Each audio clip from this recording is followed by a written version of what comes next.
Salam, hər vaxtınız xeyir olsun, əziz və dəyərli müəllimlər, hər birinizi xoş gördük. Bugün qəbul səviyyəli bir sualın izahını verəcəm. Gəlin sualımızla tanış olaq.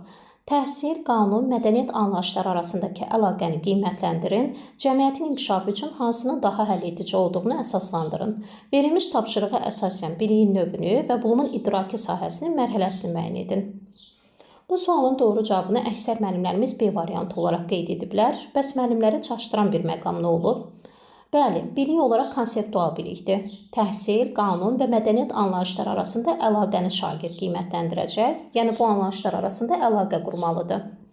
Təhsil, qanun, mədəniyyət anlayışlarının hər biri haqqında ilk növbədə məlumat olmalıdır, daha sonra isə bu anlayışlar arasında əlaqə qurmalıdır. Faktoloji biliklər arasında əlaqə quran bilik isə konseptual bilikdir.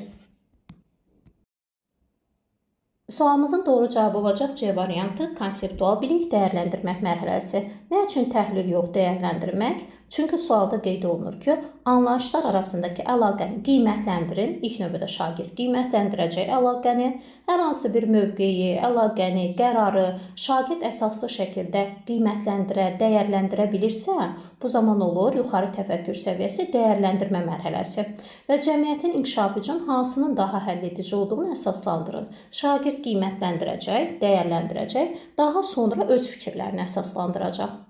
Olsaydı ki, təhsil, qanun və mədəniyyət anlayışlarından hansı daha həlledicidir əsaslandırın, yəni bu anlayışlardan hansının daha həlledici olduğunu əsaslandırmasını istəsəydi şagirddən, yəni sadəcə bu şəkildə versəydi, olardı təhlil mərhələsi.